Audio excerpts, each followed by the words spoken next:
ကိုချစ်တဲ့သူအသက်ရှင်ဖို့အတွက်ကိုကိုမေ့ဖြစ်အောင်လုပ်ခဲ့ရတဲ့ကောင်မလေး The Darkest Minds အစိုးရကိုပြန်လန်းချမဲ့ super power ရကလေးတစ်ဆိုင်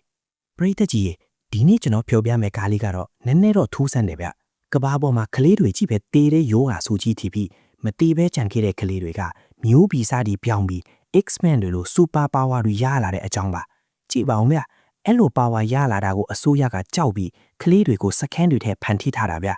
အစိုးရပိုင်းကကောင်တွေကလဲတယ်ဗျကလေးတွေကိုပါဝါအလိုက်အယောင်တွေခွဲပစ်လိုက်တယ်အစိမ်းရောင်ကညံပိုကောင်းလာတာဒါကသိမကြောက်ရဘူးအပြားရောင်ကပစ္စည်းတွေကိုအဝေးကနေလေထဲမနိုင်တာအဝါရောင်ကလက်ရှိထုတ်နိုင်တာတဲ့အန်ဒီရဲ့အများဆုံးကအနီးရောင်မီးထုတ်နိုင်တာနဲ့လိမ်မောင်းရောင်သူများစိတ်ကိုထိန်းချုပ်နိုင်တာဗျအစိုးရကအနီးနဲ့လိမ်မောင်းဆိုသူအရာထိန်းချိုင်းဓာမဆိုင်ပဲတတ်ဖစ်ထိုအမိန့်ထုတ်ထားတာရက်ဆက်လိုက်တာကွာ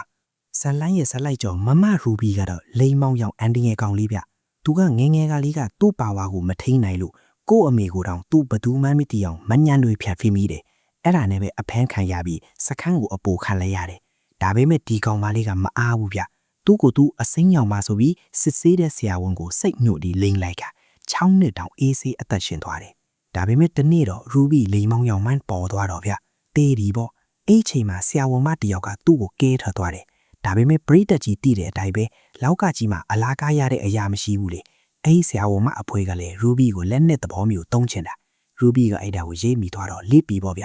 ဖြီးရင်လွားရင်နဲ့လမ်းမှာတခြားထွက်ပြေးလာတဲ့ကလေး3ယောက်နဲ့တွားဆုံးတယ်အဲ့အဖွေးမှာလီယန်ဆိုတဲ့အပြာရောင်ဘဲကြီးရဲ့ချားဆိုတဲ့အစိမ်းရောင်ကောင်လေးရဲ့ဇူးဆိုတဲ့လက်ရှိထုတ်တဲ့အဝါရောင်ကောင်မလေးရဲ့ပါတယ်သူတို့၄ယောက်ကားတစ်စီးနဲ့ခကြီးထွက်ချပြီးပေါ့ဗျလမ်းမှာအစိုးရခွေးတွေနဲ့တွေ့လို့ချရတာတွေလည်းပါတယ်လို့ဟီဟီအချင်းချင်းတန်ရောစင်တွေတွေ့လာလေးတွေလည်းပါလာပြီဗျအထူးသဖြင့်ရူဘီနဲ့လီယန်ပေါ့ဗျဒုက္ခထဲမှာ romantic ဆန်နေကြတာလီယန်ကလည်းရူဘီကိုတော်တော်ဂလူးဆိုင်ရှာတာဗျ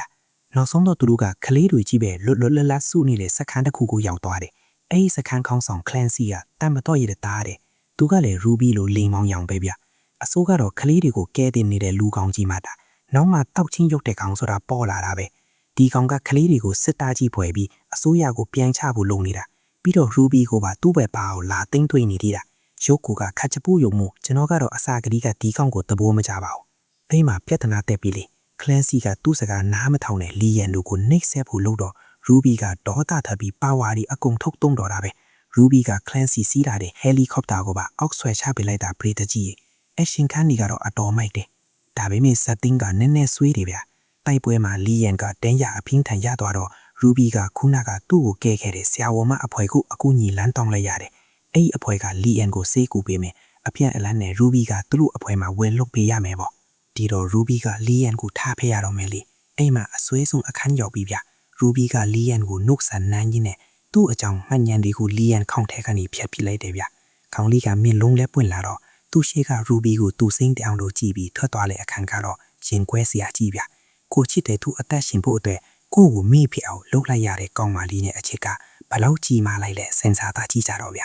နောက်ဆုံးမှာတော့ရူဘီကသူ့ရဲ့ပါဝါတွေကိုအသုံးချပြီးသူ့လိုကလေးတွေကိုကဲတင်ဖို့အဖွဲတစ်ဖွဲဖွဲ့လိုက်ပါပြီးဟိုကောင်ကလန်စီကလည်းမသေးသေးဘူးဗျအဲ့တော့ဖာသူထွက်လာဖို့တော့တော်တီးစားနေတယ်ကဲဘရီတာကြီးကတော့ရူဘီရဲ့နေရာမှာသာဆိုကိုချစ်တဲ့သူကိုမှတ်ငန်ဖြတ်ဖြေကြပါမလားcomment မှာဝင်ဆွေးလို့သွားကြအောင်တော့ဒီနေ့ဗီဒီယိုလေးကိုသဘောကျရင် like and share လေးလုပ်ပေးသွားဖို့မမီနဲ့အောင်တော့နောက်ထပ်မိုက်တေကားလေးတွေနဲ့ပြန်လာခဲ့ပါမယ်ဗျာ